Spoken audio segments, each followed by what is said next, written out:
Hey there, my friend. Are you ready to hear one of the most surprising stories in the world? This is the story of a man who was born rich, talked loud, acted bold, and later became the President of the United States. Some people love him, some people hate him, but everyone knows his name, Donald Trump.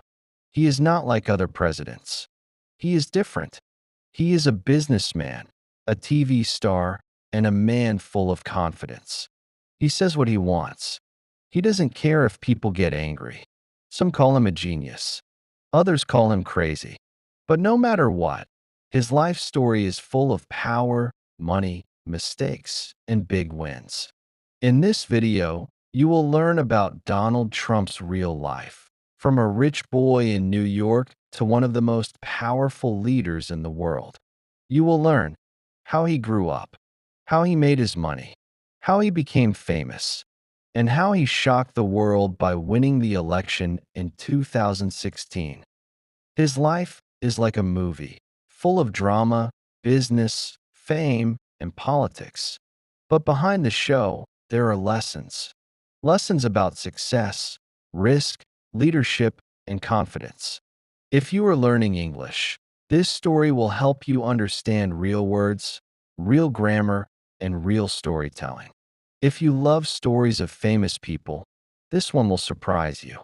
And if you want motivation, you'll find many lessons in the ups and downs of his life. So, my friend, sit back and listen carefully. This story is just for you, in simple English, so you can enjoy and learn at the same time. Don't forget, like this video if you enjoy real life stories. Comment your thoughts at the end. I want to hear what you think. And subscribe to the channel for more powerful stories.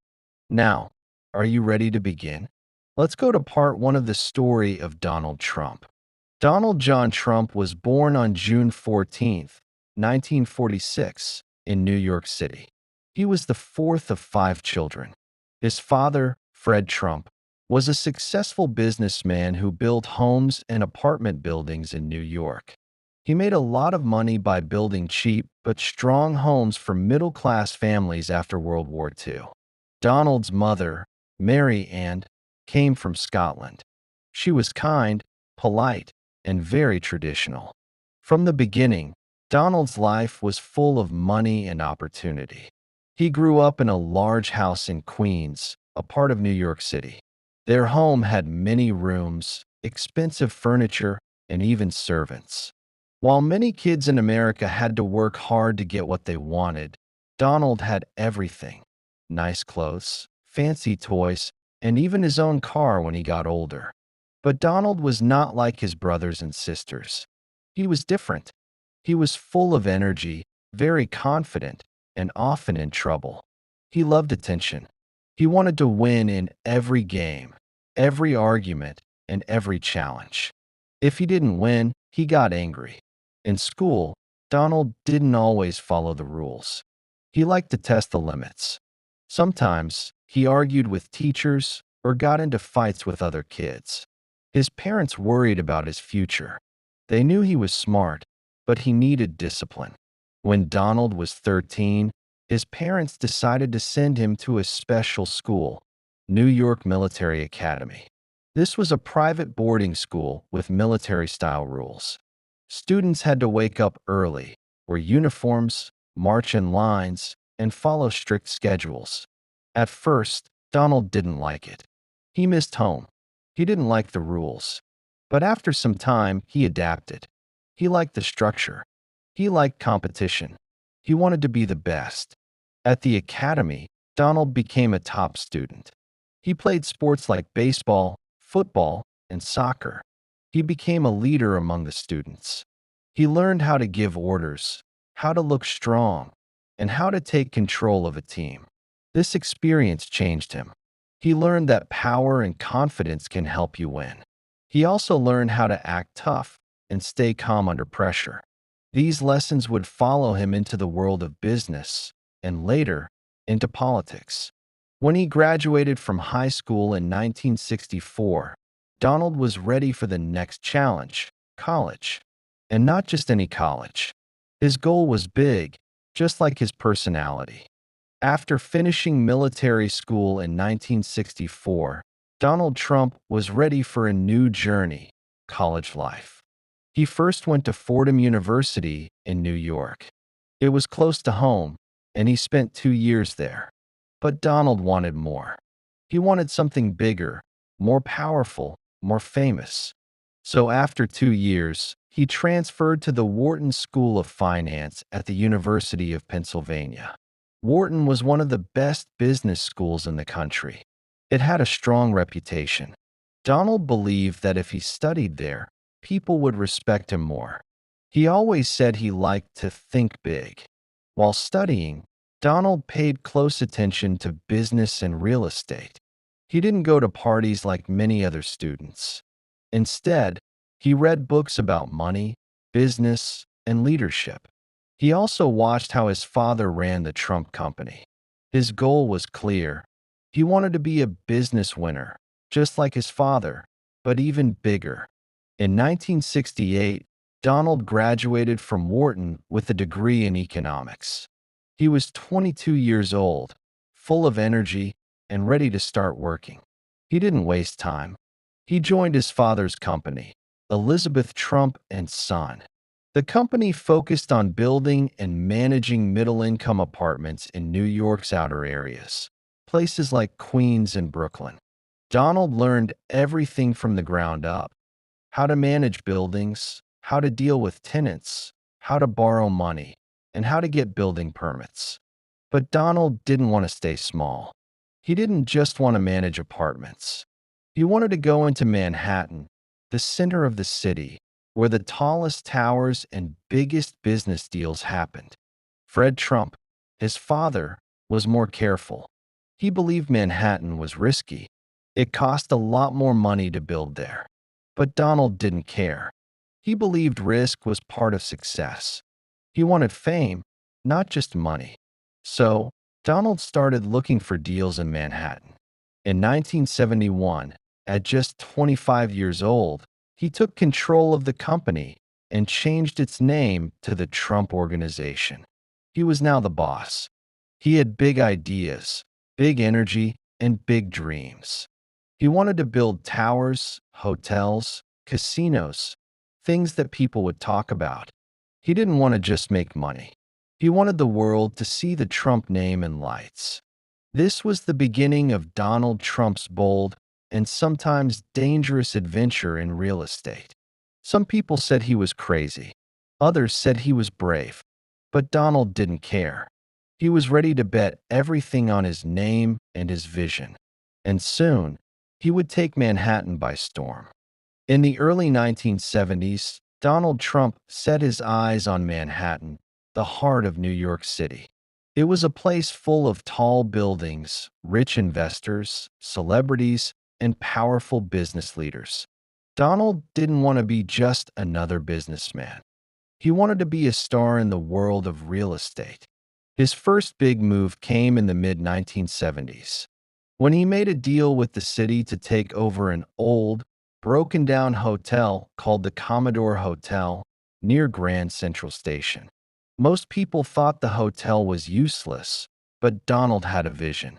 He wanted to turn it into a shiny, modern building. He partnered with the Hyatt hotel chain, and with the help of tax breaks from the city, the hotel was transformed. In 1980, it opened as the Grand Hyatt Hotel. It was a big success. People were impressed. Donald proved that he could turn something old and broken into something new and beautiful.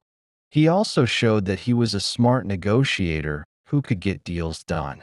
But Donald wasn't done yet. Next, he began work on what would become his most famous building, Trump Tower. He found a great spot on Fifth Avenue, one of the most expensive streets in the world. He knocked down an old department store and began building a 68-story glass skyscraper. Trump Tower opened in 1983 and became a symbol of power and luxury. It had gold elevators, marble floors, expensive shops, and even Donald's own apartment on the top floors. Celebrities came to visit. The media paid attention. Donald was no longer just a businessman. He was becoming a celebrity. He loved being in the news. He started appearing in magazines, on TV shows, and at big events. He gave interviews, smiled for cameras, and always spoke with confidence. He started calling himself not just a businessman, but a brand. He also began to write books. In 1987, he published his first book, The Art of the Deal. It became a bestseller. In the book, Donald shared his ideas about success, business, and making smart deals. Many people loved it. Others thought he was bragging too much. But again, people were talking about him. And that's exactly what he wanted. By the late 1980s, Donald Trump owned hotels, casinos, office buildings, and golf courses. He had everything: money, fame, power, and style. He even bought a large private jet with his name written in gold. He was living the dream, or so it seemed. But trouble was coming. Big trouble. Because in the next chapter of his life, everything would begin to fall apart. By the early 1990s, Donald Trump was one of the most famous businessmen in the world. He had luxury buildings, casinos in Atlantic City, a best-selling book, and his name was everywhere. But behind the gold and glitter, things were starting to fall apart. Donald had borrowed billions of dollars to build his empire. He took huge loans from banks to build hotels, casinos, and real estate projects. For a while, everything worked. But then the U.S. economy slowed down. The real estate market crashed. People weren't spending money the way they used to. The value of Donald's buildings started to drop. Suddenly, Donald had a big problem. He couldn't pay back the money he had borrowed. His businesses were in danger. His casinos were losing money. His airline, Trump Shuttle, was not making profit. Even Trump Tower was struggling to make payments. By 1991, Donald was billions of dollars in debt. Some newspapers called him Donald Dump instead of Donald Trump. Others said his career was finished. The man who once seemed like a winner was now facing bankruptcy, which means losing everything. But Donald was not ready to give up. Instead of hiding, he went to the banks and said, "If I go down, you go down too. You've given me so much money. You need me to survive." Surprisingly, many banks agreed.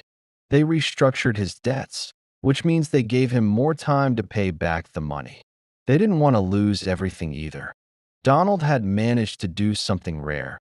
He talked his way out of a total collapse. During these tough years, Donald became more careful. He focused on saving his most important assets, like Trump Tower and some casinos. He also cut costs and worked harder to protect his brand.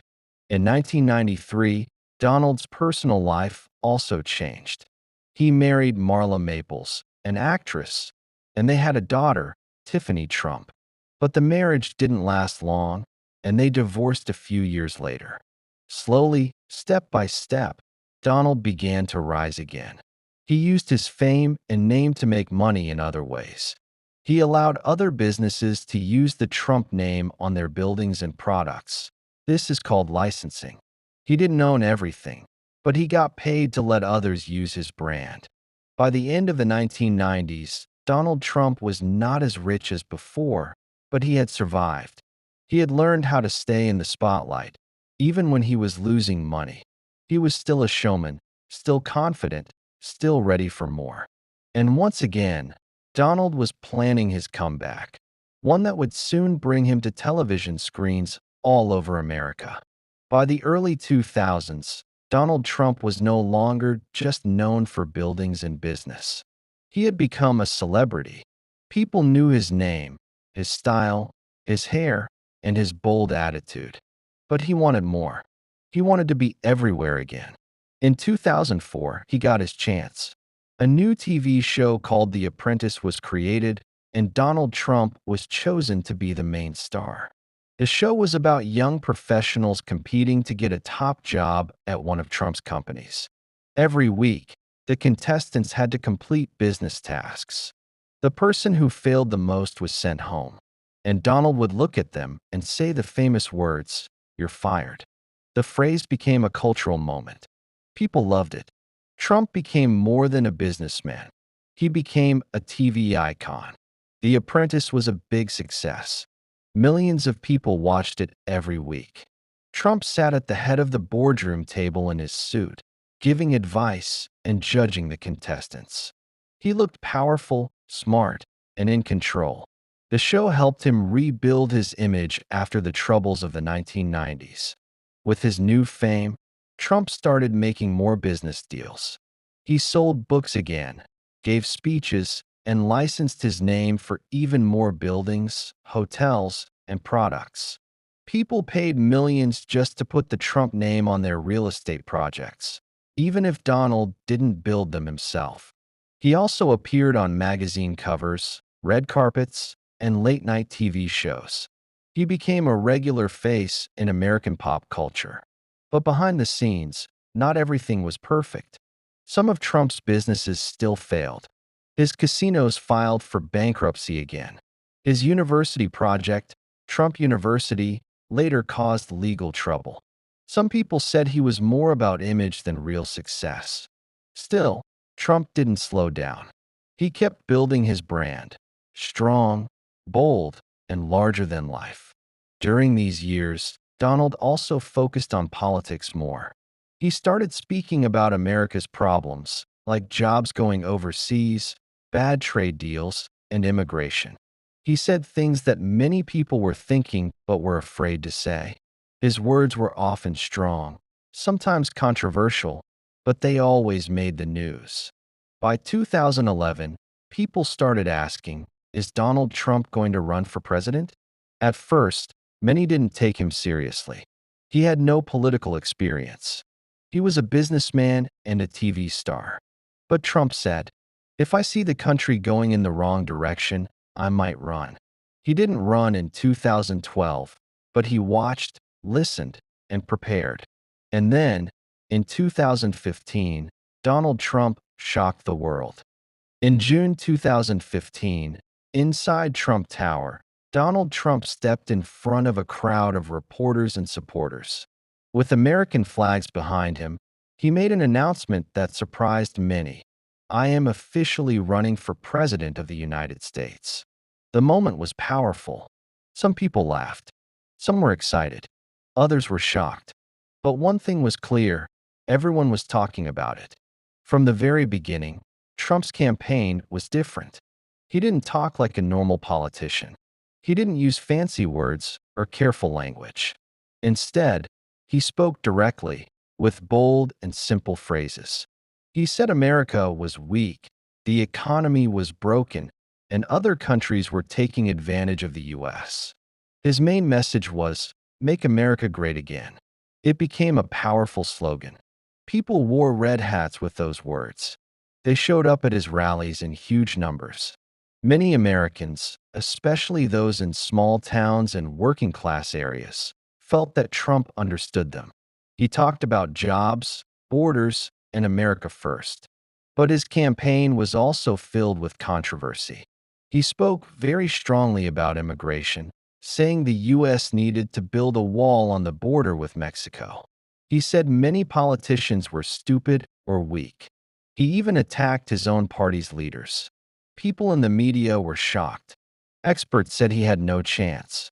But every time Trump said something shocking, his poll numbers went up.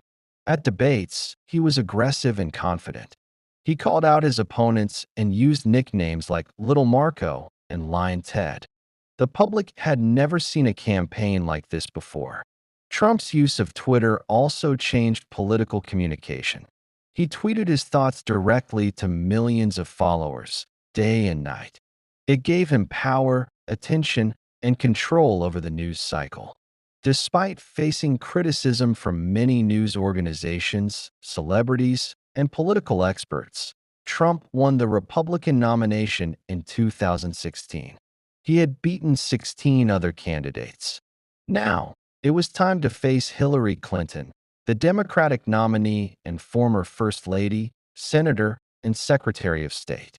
Many people believed she would easily win. She had years of experience and powerful supporters. But Trump campaigned harder than ever. He visited small towns, big cities, and battleground states. He held huge rallies almost every day. He promised to bring back jobs, rebuild the military, and drain the swamp, which meant cleaning up the government. And then, on November 8th, 2016, the world watched in disbelief. Donald Trump, the man who had never held any political office before, the businessman, the TV star, had won the presidency of the United States. It was one of the most surprising election results in American history. Some people celebrated, others protested. The country was divided. But Trump had done what many thought was impossible. And now, he was about to step into the most powerful job in the world, President of the United States. On January 20th, 2017, Donald Trump became the 45th President of the United States. He had never worked in government before, so many people were surprised. But Trump promised to change things and make America great again. From the start, he made big decisions. He signed new orders to stop illegal immigration and began working on building a wall on the border with Mexico. He also cut taxes, removed rules for businesses, and focused on helping the U.S. economy grow. Unemployment became very low before the COVID-19 pandemic. Trump changed how America worked with other countries. He wanted better trade deals, so he made a new one with Canada and Mexico. He also talked tough with China and met with North Korea's leader, which was a big surprise for the world. But his time in office wasn't calm.